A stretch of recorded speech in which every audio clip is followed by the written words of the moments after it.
Hello everyone, myself Avinash Oja, and today we discuss about this chapter name is the new economic policy. About this chapter, here discussion points are given. First, legalization, second, privatization, and third, globalization. Before the discussion about legalization, privatization, and globalization, it is important to know firstly why the need for economic reforms will be known from the following points. First, poor performance of public sector. In the 40 years period 1951 to 90, public sector was assigned an important role to work for the economic development of India. However, except for few public enterprises, the overall performance was very disappointing considering the huge losses incurred by a good number of public sector enterprises. The government recognized the need for making necessary reforms. Second, deficit in balance of payment. The balance of payment arises when foreign payments of imports exceed foreign receipts from exports. Even after imposing heavy tariffs and fixing quotas, there was a sharp rise in imports. On the other hand, there was slow growth of export due to low quality and high prices of Indian goods in the international market. Third, inflationary pressure. There was a consistent rise in the general price level in the economy due to increase in money supply and shortage of essential goods. Next, fall in foreign exchange reserve.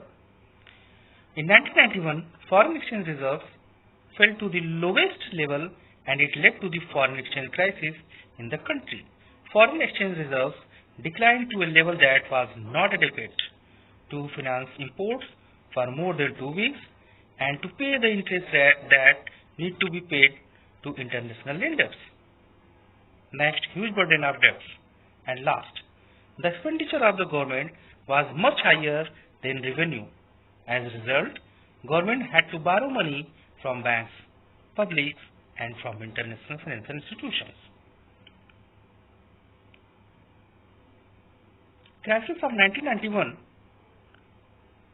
forced India for Indian financial help from IMF and World Bank. For availing the loan, these international agencies expected India to liberalize and open up the economy by removing restrictions on the private sector, reducing the role of the government in many areas, and removing trade restrictions. India agreed to conditions of World Bank and IMF and announced the new economic policy. What is new economic policy? The new economic policy was announced in July 1991. It consisted of a wide range of economic reforms. The main aim of the policy was to create a more competitive environment in the economy and remove the barriers to entry and growth of firms. The new economic policy can be broadly classified into two kinds of measures. First, stabilization measures and second, structural reform measures.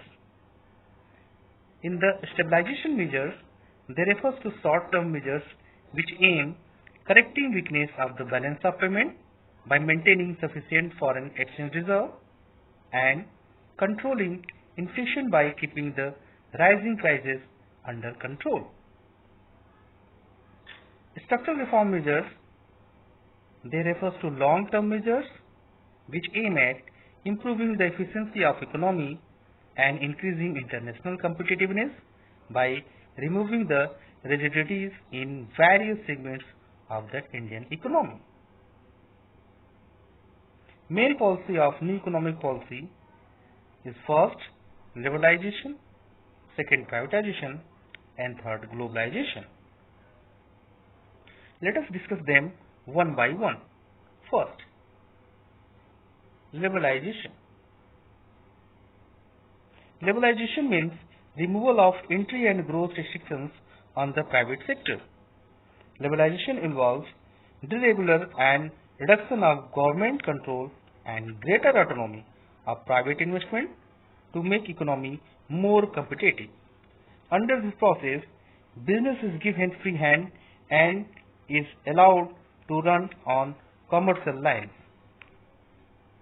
The purpose of liberalization was to unlock the economic potential of the country by encouraging private sector and multinational corporations to invest and expand, and to introduce much more competition into the economy and creating incentives for increasing efficiency of operations.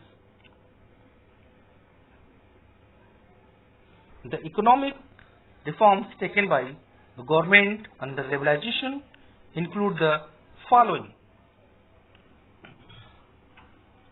First, industrial sector reforms.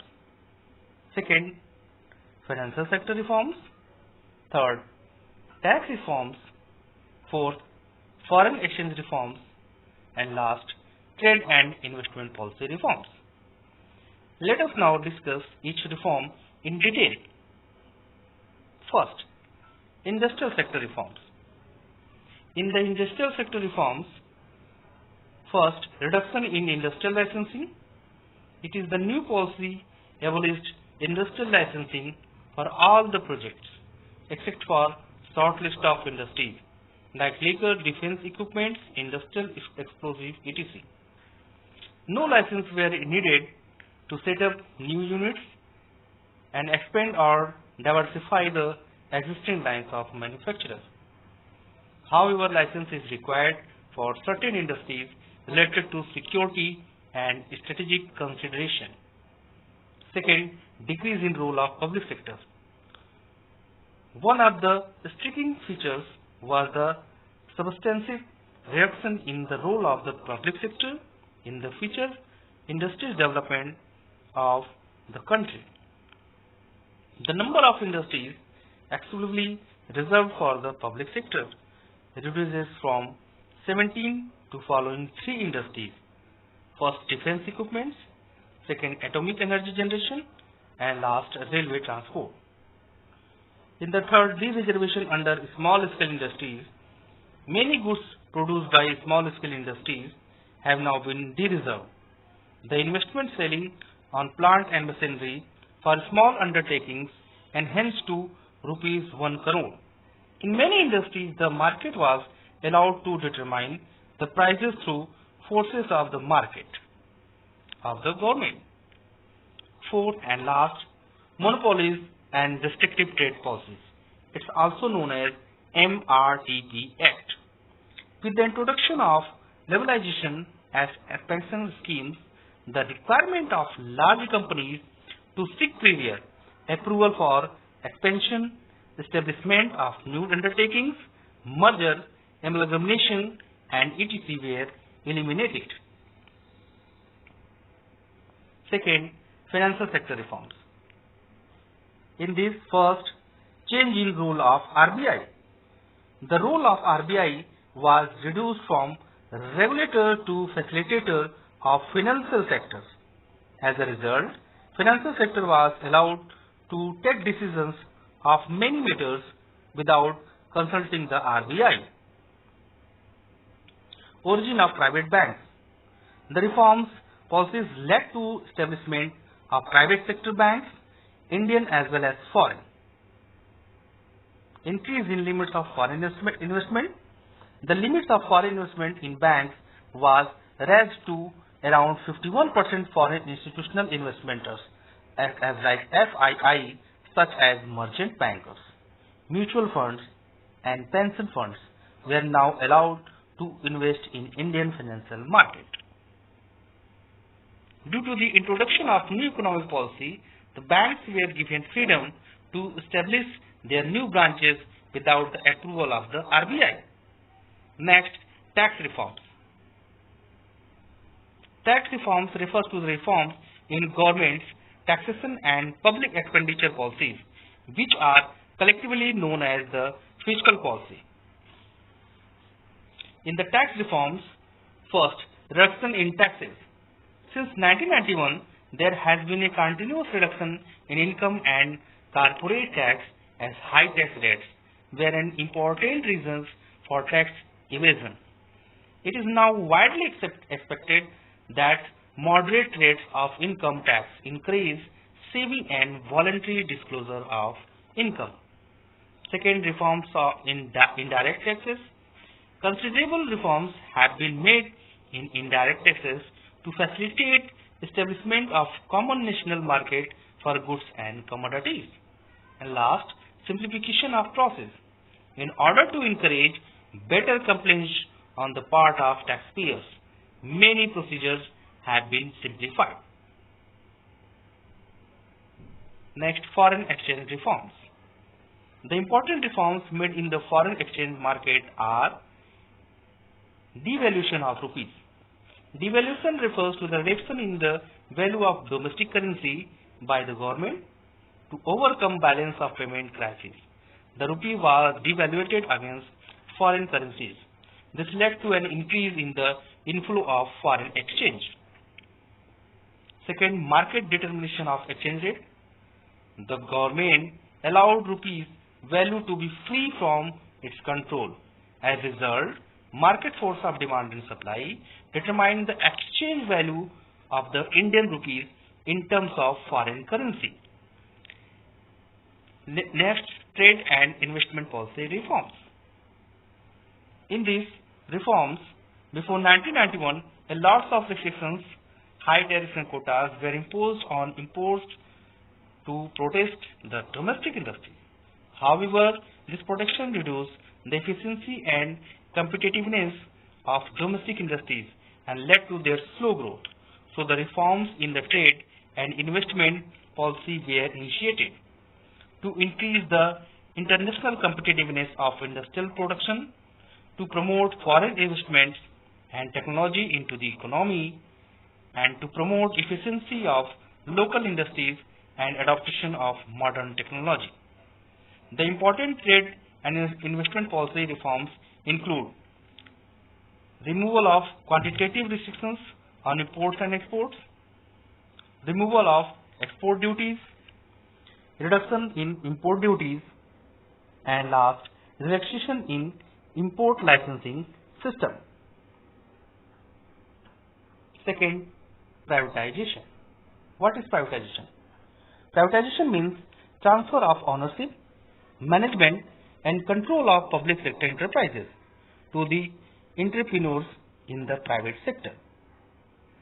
Privatization can be done in two ways: transfer of ownership and management of public sector companies from the government to the private sector. Second, privatization of the public sector undertakings as PSU by selling off part of the equity of PSU to the public. This process is known as disinvestment. The purpose of privatization was mainly to improve financial discipline and facilitate modernization. It was also believed that private capital and managerial capabilities will help in improving performance of the PSU. Next, globalization. What is globalization? Globalization means integrating the national economy with the world economy through removal of barriers on international trade and capital movement. Globalization is generally understood to mean integration of the economy of the country with the world economy. However, it is a complex phenomenon. It is outcome of the set of various policies that aim to transform the world towards greater interdependence and integration. It involves creation of networks and activities transcending economic, social and geographical boundaries. In short, globalization aims to create a borderless world. Changes made by the globalization of the Indian economy. First, the new economic policy prepared a specified list of high technology and high investment priority industries in which atomic permissions will be available for foreign direct investment up to 51% of foreign equity. Next, in respect of foreign technology agreement, automatic permission is provided in high priority industry up to sum of rupees 1 crore.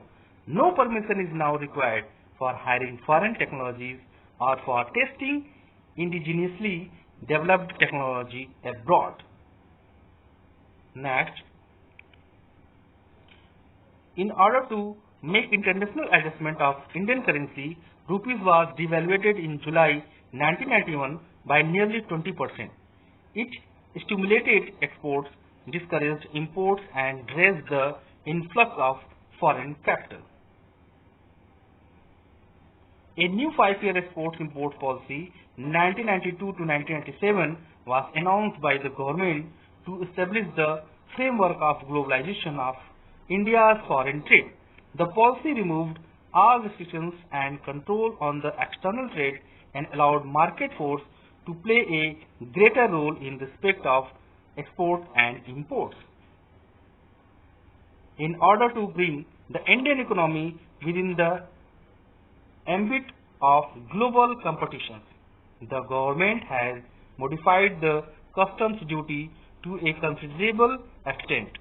Accordingly, the peak rate of customs duty has been reduced from 250% to 10% in 2007 to 2008 budget.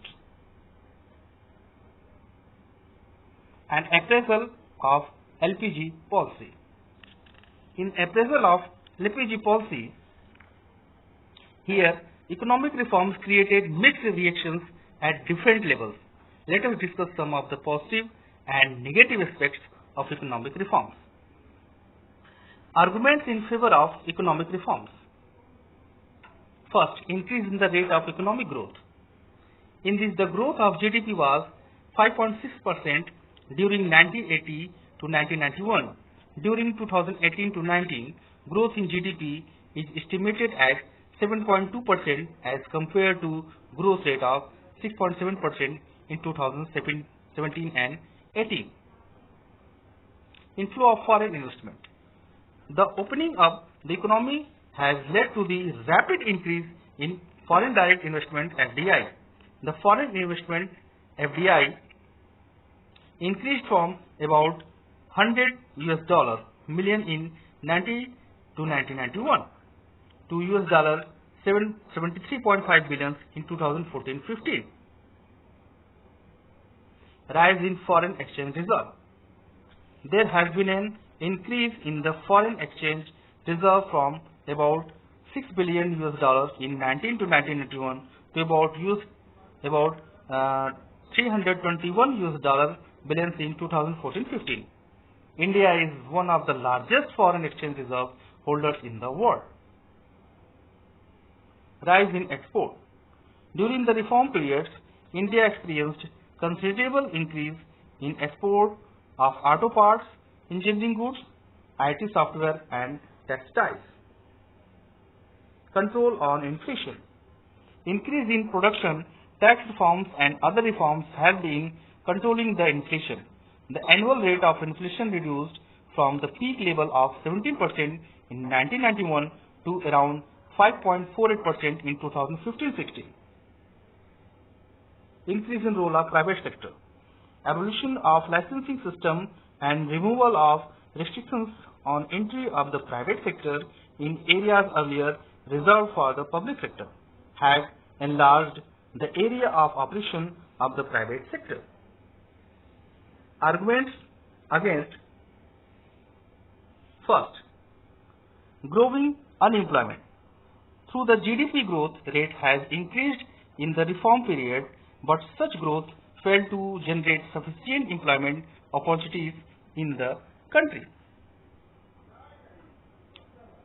Reduction of public investment in agriculture, in irrigation, etc.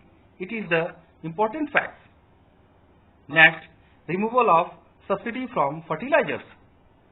Removal of subsidy in fertilizers is important for the cost of production, which adversely affects the small and marginal farmers. shift towards cash crops.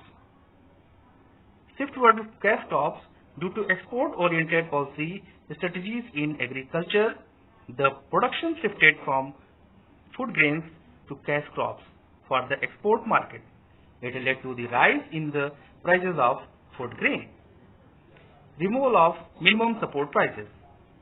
It is important fact the cheaper imported goods. Due to globalization, there was a greater flow of goods and capital from developed countries. As a result, domestic industries were exposed to import goods. Cheaper import goods is a necessary because the related replaced the demand for domestic goods, and domestic manufacturers started facing competition from imports. For example, cheaper Chinese goods pose a big threat to Indian manufacturers. Lack of infrastructural facilities. Lack of infrastructural facilities. The manufacturing factories, including power supply, have remained inadequate due to lack of investment.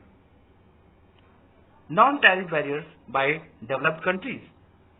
All quota restrictions on exports of textiles and clothing have been removed from India, but some developed countries like USA have not removed their quota restrictions on import of textiles from India. Unbalanced growth.